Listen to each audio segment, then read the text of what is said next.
Deep in the jungle of central Vietnam, there's a wonder of the world. Wow, that is amazing. A lost universe that hides a unique ecosystem. It doesn't happen anywhere else on this planet. I think that's just about the holy grail for a biologist. And a team of scientists and explorers with a mission. This is an amazing cave. Look at that. Absolutely staggering. To investigate a record-breaking contender for the world's biggest cave. Wow. Vietnam's Mountain River Cave, or Han Song Dong, is uncharted territory. And next to no one has forged the depths of this monstrous cave. The team of pioneers is here to prove that this cave is the largest in the world. This is an absolutely amazing cave. It's huge. We're just in the entrance now. It's going to get so much bigger. That's amazing. Absolutely wonderful. This is definitely a once-in-a-lifetime opportunity. I'm so excited about being here. Practically the first person to set foot into the cave. It's a wonderful opportunity. In 2009, caver Jonathan Sims was one of the first humans ever to enter here. But deep into the long cave passage, he was stopped short by a forbidding rock face. Now he's back with caving expert and expedition leader Howard Limbert. He brings more advanced climbing equipment and a commitment to reach the top of the wall.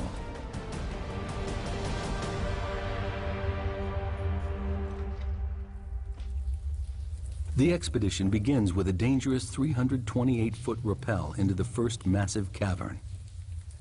British caver Howard Limbert has led 12 expeditions to Vietnam's limestone caves. This year's expedition into Mountain River Cave is especially dangerous because it's so remote. Anybody can fall, twist their ankle, break their ankle, that could happen. And if that happens, you know, then we've got a rescue on our hands. Rope free, Annette. German zoologist Annette Becher is anxious to enter the unique underground world within. Scientific opportunity and a caving opportunity as well at the same time. It's fabulous. Daryl Granger is here to unravel the mysteries of Mountain River Cave. He's a world expert in cave geology. If this is the world's biggest cave, he wants to know how it grew to such record-breaking size. It's like no other cave I've ever been to. Southeast Asia is famous for its limestone geology, dating back 450 million years. Many large caves litter Vietnam, but here within Ca Bang National Park, Mountain River Cave is certainly the giant among caves.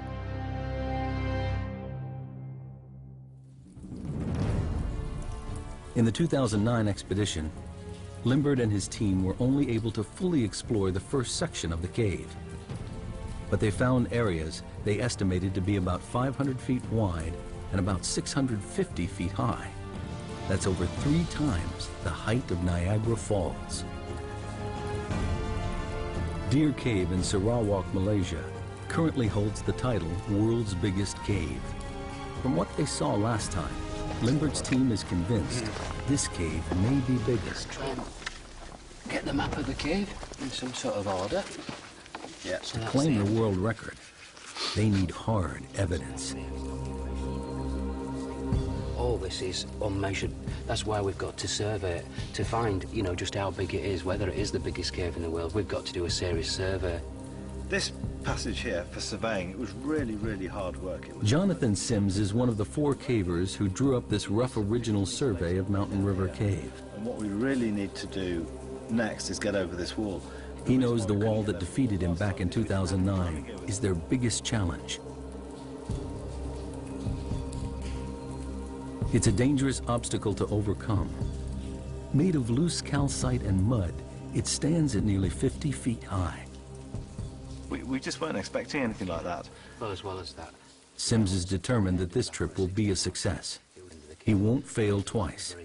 They can climb this forbidding wall. He's convinced that the enormous cave continues on. And as a backup, there's this static sump which didn't look particularly potable. They estimate the wall is about 3 miles into the cave. From the 328-foot rappel at the entrance, it will take the team half a week to reach the final survey point at the Great Wall of Vietnam. After the initial drop, there's an 1,150-foot scramble leading to the first of 2 river crossings. From here, the team needs to climb high, following the river through the natural valley of the cave. Then there's a descent down to a level sandy area and to the first of 2 dolines, collapsed holes in the cave's surface. The dolines and cave beyond are where Betcher hopes to find new life forms, and Granger, the secret of how the cave was formed. Then, through a narrow section, across the larger doline, and into the second camp. So far, the final part of the cave surveyed is the last quarter mile before the Great Wall of Vietnam. And then, it's into the unknown.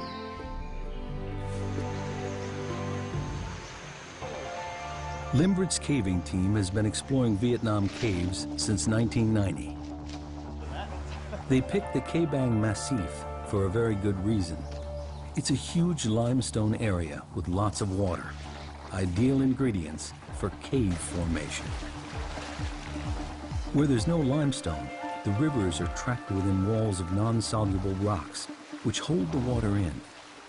But when it does find an exit, the results can be spectacular. The volume and power of the water help create these gigantic caves. Add a monsoon climate with heavy downpours feeding the many rivers here, and the chances of water carving out a colossal cave are even greater. So far, they've discovered 62 miles of caves, but none as epic as this. They suspect additional factors must be at work here. The team needs to navigate difficult, broken terrain to reach their first camp. They're nearly a third of a mile into the cave, with 65 feet to go before reaching a powerful river. This river runs like a main artery through the first part of the cave. At its lowest, 353 cubic feet of water pour by this point every second. It carved this enormous cave, and the team will have to navigate it twice. Limbert leads the way. Oh, some evidence of a bit of water comes through here at times. Bit slippy on these. Yeah. Oh, I can see the river. Whoa! Look at this. This is our river crossing. Oh, then we're underwater. Yeah. Determined to move forward, they must cross the deep, threatening underground river. It's the last bit that looks a bit quick. So if I go up there and belay you, and then you can walk across there, and probably it looks like you've got to climb up in that crack there. A couple of bolts this side, a couple of bolts the other.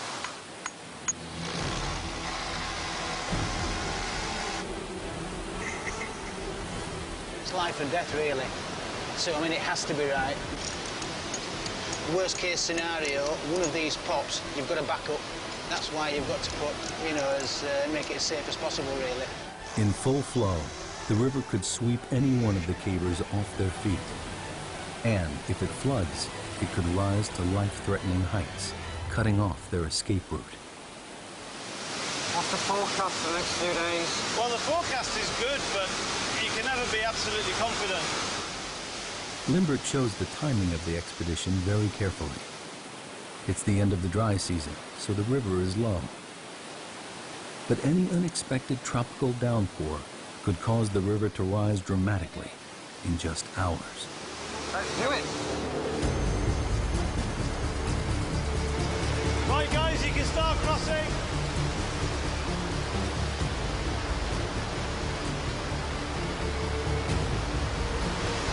Next one.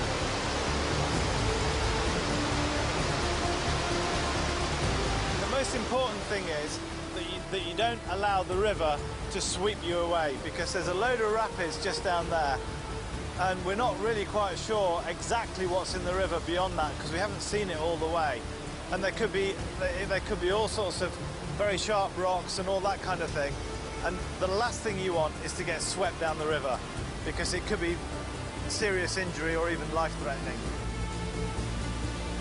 I'm actually quite nervous about river crossings because I'm quite a slight build, and I've been in flooding caves before where when you put your hands on something, your legs just get swept away from underneath you and you can't get them back down on to get footing. It is actually really, really dangerous.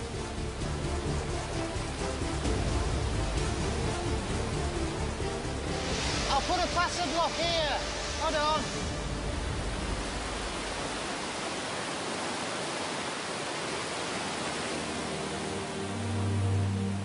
A major obstacle conquered.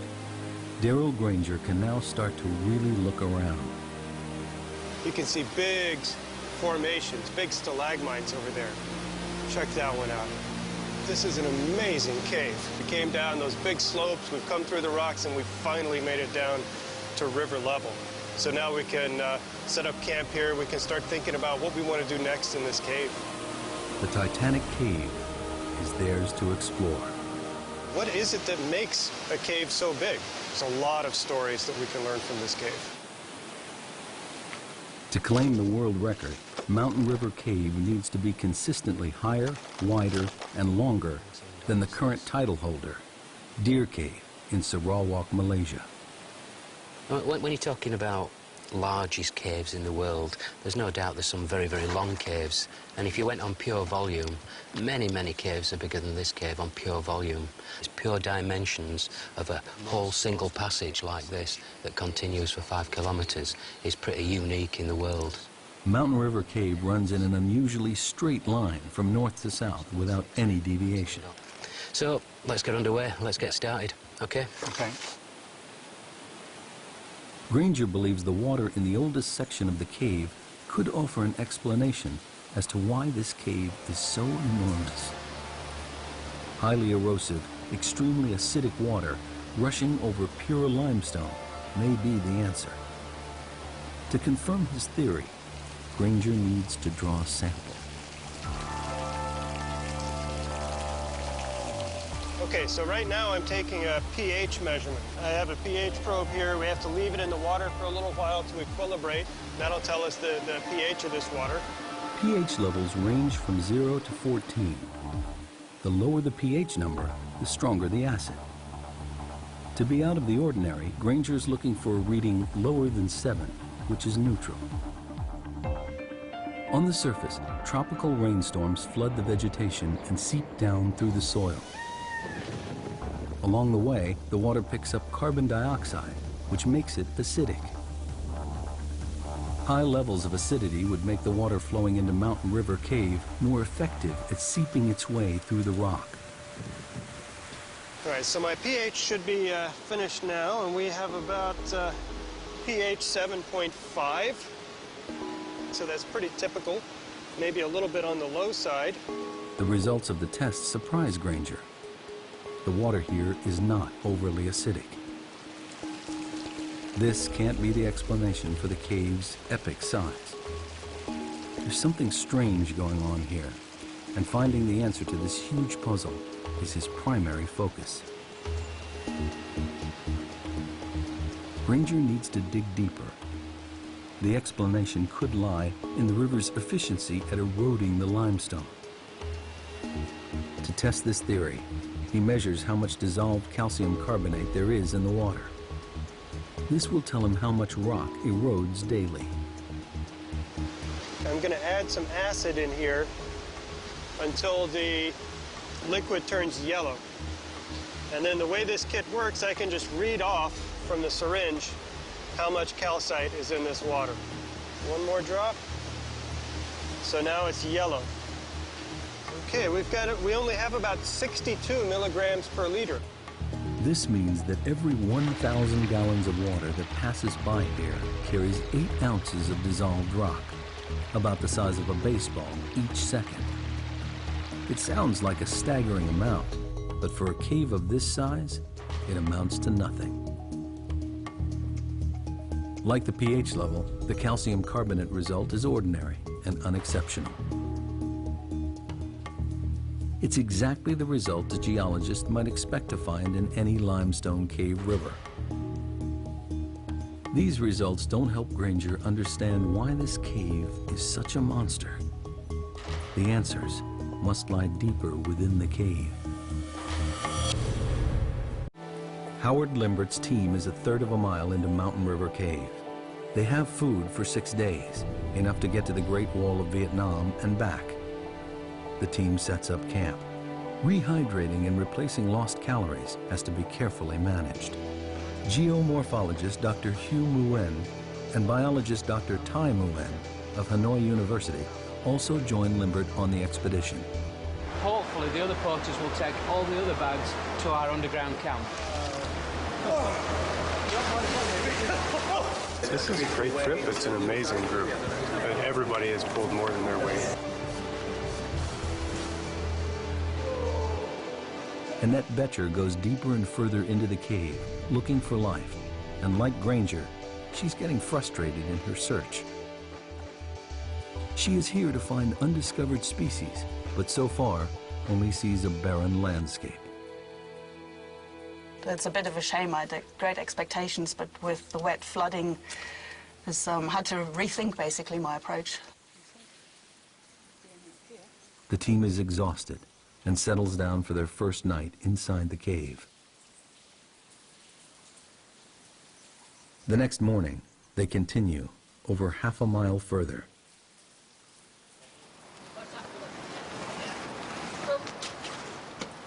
Daryl Granger has explored some of the largest caves in the world.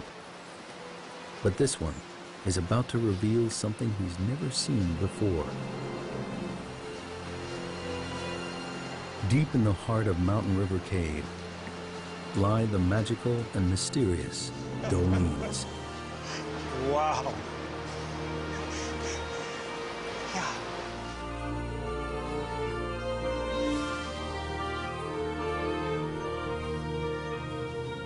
Here, the cave roof has collapsed inwards, allowing sunlight to flood in, connecting above and below ground with the vital ingredients of life, water and light. Man, this is the world's biggest cave. The rest of this stuff is just building up to it. That is amazing. That's 1.5 kilometers away. That is huge.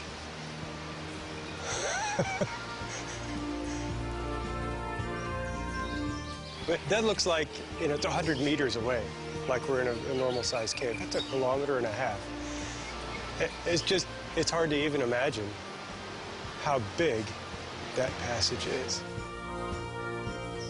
Here, a unique mini jungle has taken root, 1/4 mile below the surface of the earth.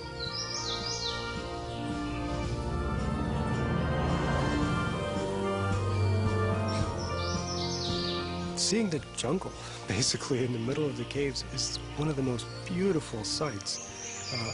It's just absolutely incredible. It's got to be one of the wonders of the world. It doesn't happen anywhere else on this planet. I think that's just about the holy grail for a biologist. For Granger, the Doline is an unexpected window into the structure of the limestone here. It's also a view of Mountain River Cave's Achilles heel. This is a good example of a special type of doline. This is a collapsed doline. So that happens when you have a cave passage and then the surface collapses into that cave. And it happened here because we have really thin beds. You can sort of see them on the back side of the wall, and they're just not strong enough to hold up this cave roof. At some point in the cave's past, the river ate away at the cave roof where the limestone beds are thinner. The river damaged the ceiling rock so much that eventually the roof collapsed. This collapse is known as cantilever failure. You can think about, theoretically at least, having a piece of rock sticking out like a diving board. You can only stick it out so far before it breaks off under its own weight. And that's exactly what happens. As you make the cave bigger and bigger, you're forcing basically a diving board of rock, a slab of rock to stick out and support its own weight. The limestone beds in this part of Vietnam are especially thick, with very few cracks or weak points. The river tunnels through this landscape, challenging the strength of pure limestone. And the dolines brutally reveal the few places where the rock beds are thinner, weaker, but still divine. Here, open to the sun and the rain, life thrives.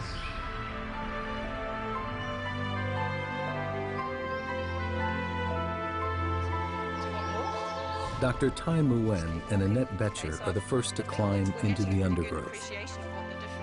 She's eager to tap into Nguyen's expertise in rainforest plant species to figure out how this subterranean wonderland compares with the surface. After disappointments in the first part of the cave, the Doline fulfills Betcher's expectations. Here is an area rich with life, a unique and unexplored ecosystem. This is absolutely fantastic. It's a treasure trove for biologists. And everything that lives here has got here by complete chance. So birds have dropped seeds, plants have sprouted up. This species outside is evergreen. Okay. Just, Right. but here it's fall down the leaf in the winter, I think so. Okay, so you think it's evergreen outside, but it's deciduous in here. And so the young leaves are those, the red leaves? Are those young leaves? Okay, right. Betcher had hoped to find new species of plants evolved to flourish in this strange underground world. But Nguyen doesn't see examples of unique evolution. Instead, he thinks the plants in the Doline are showing extreme adaptation. It's a process known to biologists as phenotypic plasticity. In particular in plants, their outer form is very variable. They can adapt themselves very much to their environment. So there could be two plants that are perfectly the same species, have the same DNA, but because they're in a different environment, they actually look quite different. That's the plasticity bit. So I think we're seeing an example of spectacular phenotypic plasticity. Unique adaptations appear throughout the Doline. In the tropics, trees are usually evergreen due to the absence of seasons.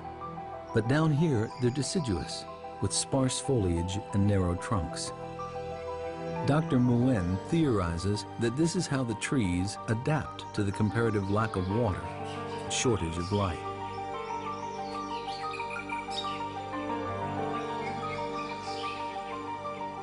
These steep Doline walls enclose this mini jungle and act as a natural barrier to the outside world, trapping pockets of life deep within the cave.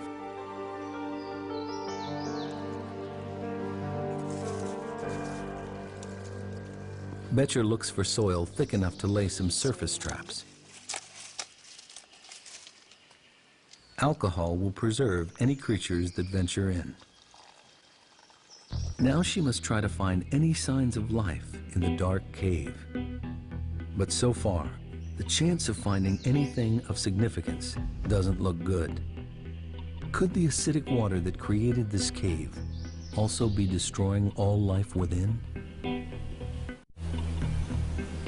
In the wet, active part of Mountain River Cave, Daryl Granger discovers a clue as to why the apparently very ordinary water here has carved out such an extraordinary cave.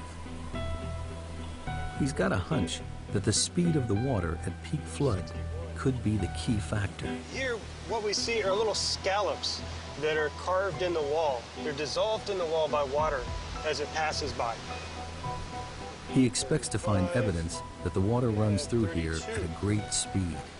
The faster the water goes by, the smaller the scallops. So if we see big, giant scallops, they can be, up to 1 meter across. That's very, very slow-moving water. Here, they're about the size, they're about 1 inch across, a couple of centimeters across. From the size of the scallops, Granger can also figure out what's known as the Reynolds number, a crucial measurement that tells him how turbulent the water is. Like the acidity test earlier, the findings here are very average and offer no clues as to why this cave grew so big. He calculates that the water here travels at only 3 miles per hour, a totally ordinary velocity for any river. Although Granger's drawn a blank on his quest, he might still be able to help Betcher on hers. He considers the chronology of the cave's life. I think what happened is the first Doong collapsed, and it's acting like a big dam right in the cave. Right. We passed that Doong, and suddenly everything dries out. We don't see the sand. Becomes more normal. Becomes more of a normal, less active cave. And that's where the wildlife comes in, because if it doesn't get flooded out every 10 years or so, it has time to evolve. For Granger, the formula for how Mountain River Cave grew so big remains a mystery. This area has the right ingredients for a big cave. Unusually large beds of pure limestone and heavy monsoon rains feeding a deep river. But the water's speed and turbulence doesn't reveal anything, and Granger is almost at a loss. Aye!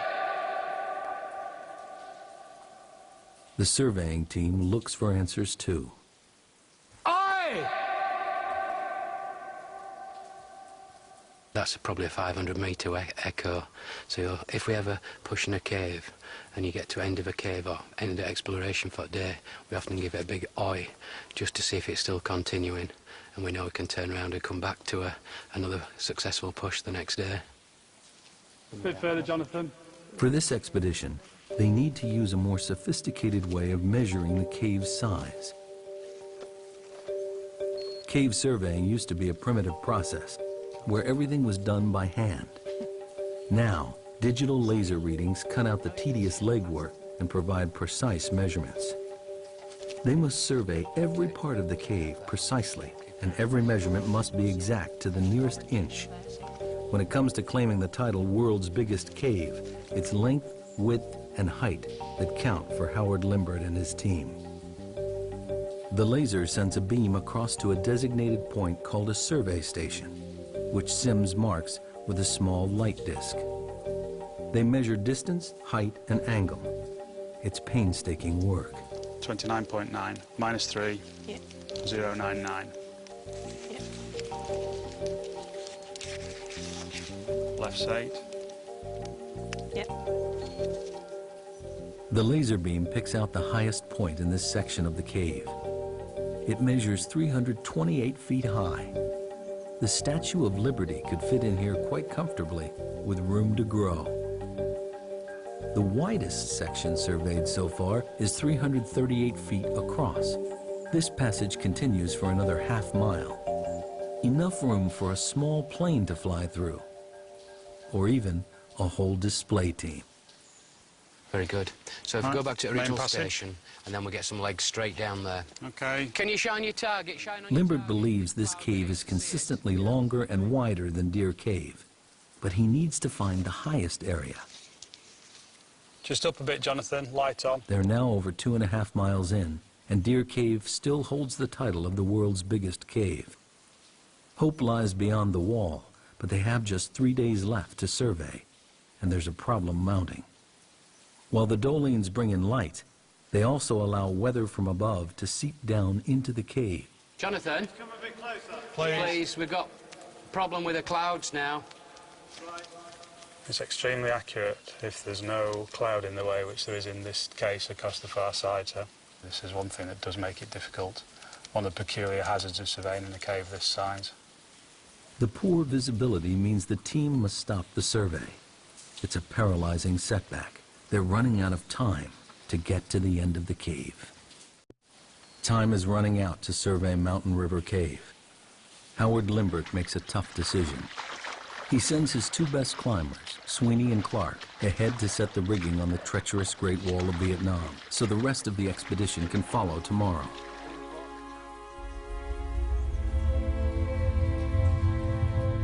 If they can't scale it, they may not finish the survey, and we'll never know just how big this cave really is.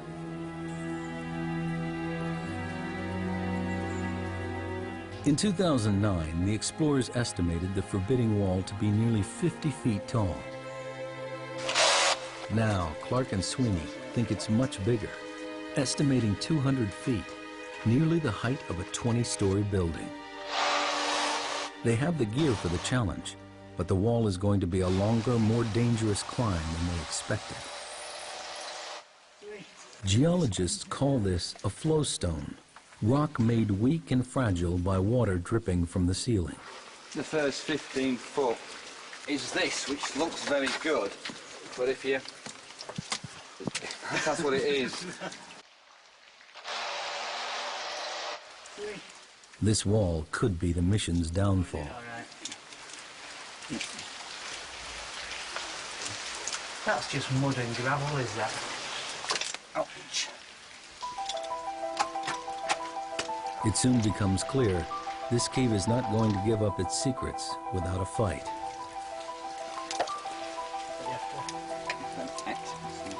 It's just crumbling away. That's all. It's crumbling away. Sweeney and Clark have been building up to this for over a year. It's something that they're particularly interested in is climbing and climbing the wall. What we're climbing in is a very soft mud, calcite, and so normal bolts would just fall out. It's going to be a difficult and exhausting climb.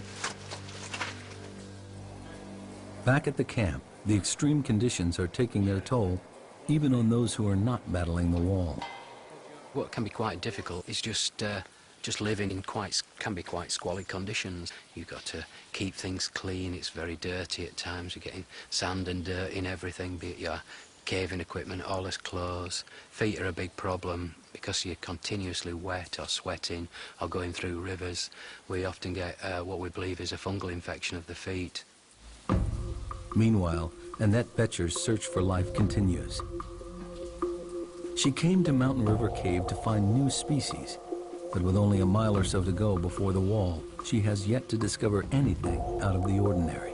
She has one more chance for a promising new sample area, a dry passageway. That's where the opportunities are with this fantastically big cave. So I can go into those and look for those tiny critters that will be evolving in their large, dry side passages in their alcoves. Regular flooding in large parts of the cave means that it's difficult for new life to gain a foothold. But in these dry alcoves, Betcher thinks she may find isolated species which have had time to evolve and flourish in complete darkness.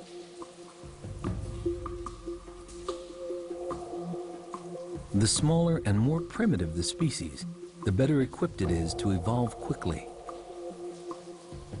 Evolution takes a long time. If you have something like 2 or 3 generations a year, you can evolve at much greater speed. And mammals don't tend to have those generation times, so a white blind butt in the cave is unlikely.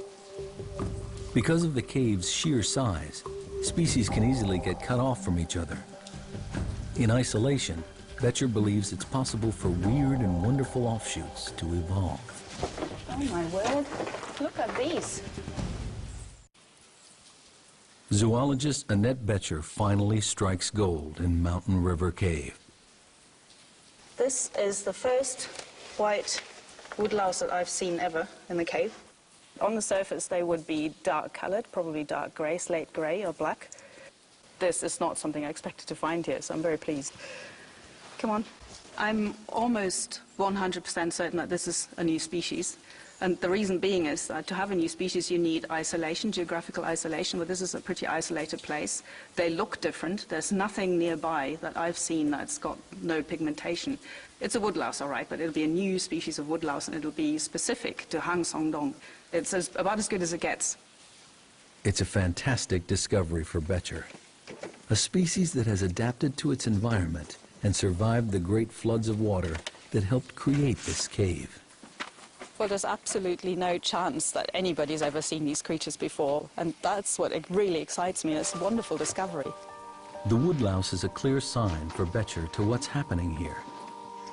In the cave, the key to adaptation is being able to keep up with the ever-changing environment, and the organisms that most successfully adjust to the prevailing conditions have a better chance of survival. When I set off, I had actually fairly low expectations. So finding the white woodlouse is much better than I expected. I'm very excited about it. The woodlouse's evolutionary path has enabled them to survive and prosper in an environment never seen anywhere else. I would expect a cave new cave species probably to be pigmentless, so looking white to us and be blind. I don't think that the woodlice we found are blind. They don't seem to have rudimentary eyes, and they can certainly sense light. So they are adapted to the cave environment. They just haven't gone the full way yet, so there's room for them to evolve more. And the next step would probably be for them to lose their eyesight. A once-in-a-lifetime breakthrough, Betcher discovers new life within the Doong. A breakthrough in evolution attributed to the awesome scale of this lost world. Back at the camp, time is running out.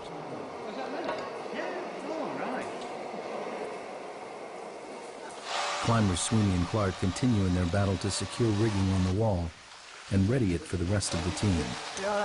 If they don't succeed, the team can't complete a definitive survey.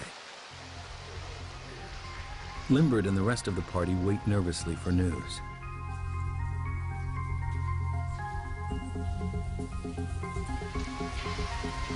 As time runs short, Darrell Granger is convinced he's near to cracking the geological puzzle of why this cave is so large.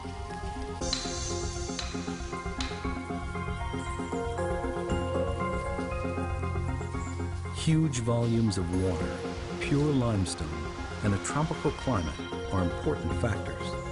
But it's not enough to explain why this cave is so big.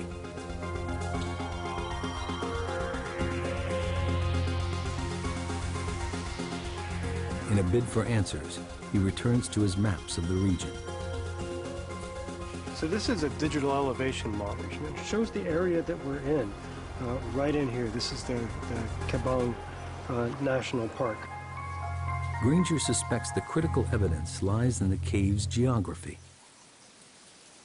He spots an old fault line on the map. It seems to mirror the underground route plotted by Mountain River Cave. This could be the answer he's looking for. You know, the real light bulb moment is when I saw the fault line, and then everything kind of clicked. What I noticed are these straight lines in here. They go due north and south, and remember the cave here goes north and south. And I realized we're right on that fault right there. That's exactly what formed this cave. There's that same fault right up there. Once, a river ran where Mountain River Cave exists today. There was a deep vertical crack in the Earth's crust, a fault. Eventually, the river water eroded the limestone and went deep underground. Once the water filled the fault and found the exit, the river started to erode the rock along the crack, and a gigantic cave was born. But there's another key factor. The fault was narrow. When the water began to carve this mega cave millions of years ago, the narrow shape of the fault fortified the cave. The reason the caves fall apart, the reason they break down, is often because they get too wide and the limestone roof can't support that long a length. Here, the straitjacket of the geological fault restricts the cave's width, reducing the possible risk of collapse and allowing the cave to continue to grow in a straight line. The fault is very vertical, and that has also influenced the cave development and helped turn it into what's probably the world's biggest cave. And that's because the walls are perfectly vertical. They're nearly vertical here. And so the cave is very, very tall. The 1,300-foot-high dolines show what happens when a cave weakens. Granger has every piece in place. Unusually thick, pure limestone, a huge catchment area feeding a large river, an underground fault line, the right shape to contain a stable cave passage, and finally, a river on the limestone surface that made a cave at the first opportunity. A perfect formula to build a gigantic cave. The title of the world's biggest cave could rest on reaching the top of the Great Wall of Vietnam. But first, they need to know if Sweeney and Clark have managed to climb it. 2.5 miles in, Limbert finally gets the news he's been waiting for. His team has reached the top of the wall. The height or pitch is even more than anyone anticipated. the pitch is, well, we reckon it's something like 80 metres. We've come up, I think we've used about 80 metres of rope. 80-metre pitch? 80 metres. 80 metres? Great news, yeah. That's his main objective of this trip, is to get up that wall, and we've done it. This morning I was very doubtful we were going to do it. I thought we were going to be too tough, but they managed to get up. They've done a brilliant job. 80 metres is a big climb in those conditions. The good news brings speculation as to what lies beyond the wall. I'm not going to be surprised if that's the end of the cave. I know Howard thinks it's going to turn left. My inclination is it's going to go straight there and terminate. But, you know, that's what we're going to find out.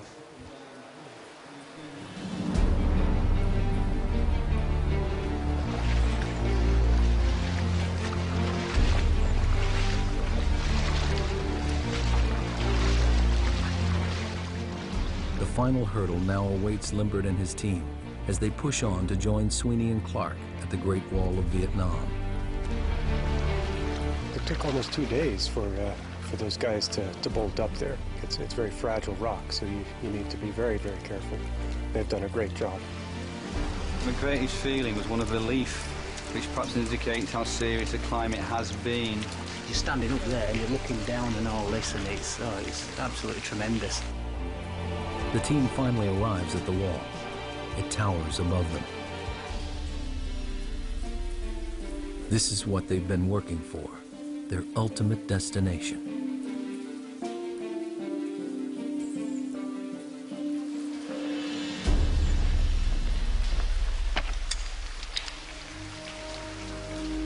Limbert and Jonathan Sims are looking for a section of the cave that beats the highest point in Deer Cave. They haven't found it yet. And if they can't get up the wall, they'll never know how tall the cave really is. It'll be very, very dangerous. So we'll have to be very, very cautious going up the wall.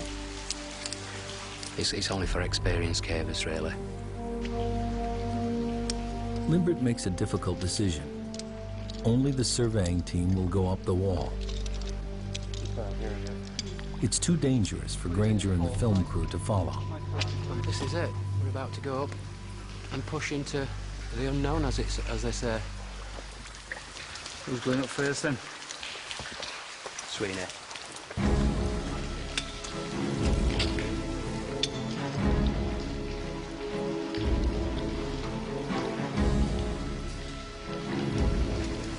Ready to rock. You just have to hold a bit of tension for the first bit. We're all on tenterhooks waiting to get over this wall to see what's next. The film crew rigs one of the cavers' helmets with a camera to record the climb.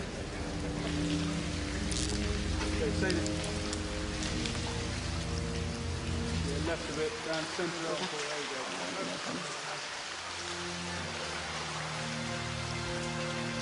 They can only watch as Limbert leads the team up on the final stage of the journey.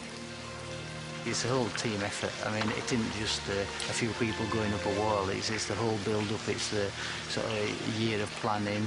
It's all the prep. It's the porters. It's absolutely everything that gives a few people the chance to do something like this right at the end. The cavers attack the Great Wall.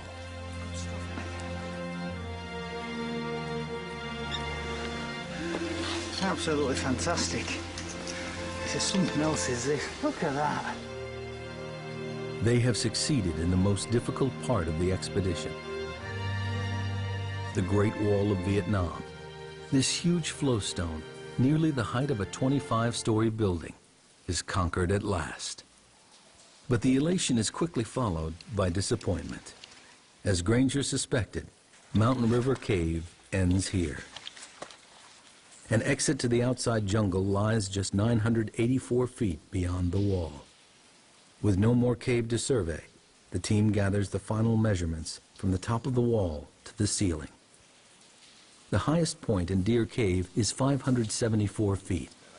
They've just climbed 236 feet up the wall and can now calculate the height of the whole passage. 45.8. Sims reads the final crucial measurements. 188. Can you just do the height of the passage there, Jonathan? Yep, certainly. Massive. Absolutely huge. Absolutely. Finally, they get the readings they've been waiting for. It's 96.4. 96.4! That's incredible. Spot there, were you? Jesus. That's incredible. Altogether, the measurements show Mountain River Cave is the world's biggest, with the passage continuously higher, wider, and substantially longer than any other cave in the world. It's a fabulous cave, a really, really fabulous cave. Really enjoyed yourself. We had a great time, we're having a really, really good time. It's just mind-blowing stuff, is this? It really is, and it just don't get much better. This has been a tremendous experience for me. I feel very lucky to have been invited on this trip to see the world's biggest cave and try to figure out the science behind this cave. Just very privileged and lucky to be along on this trip with Howard and his team.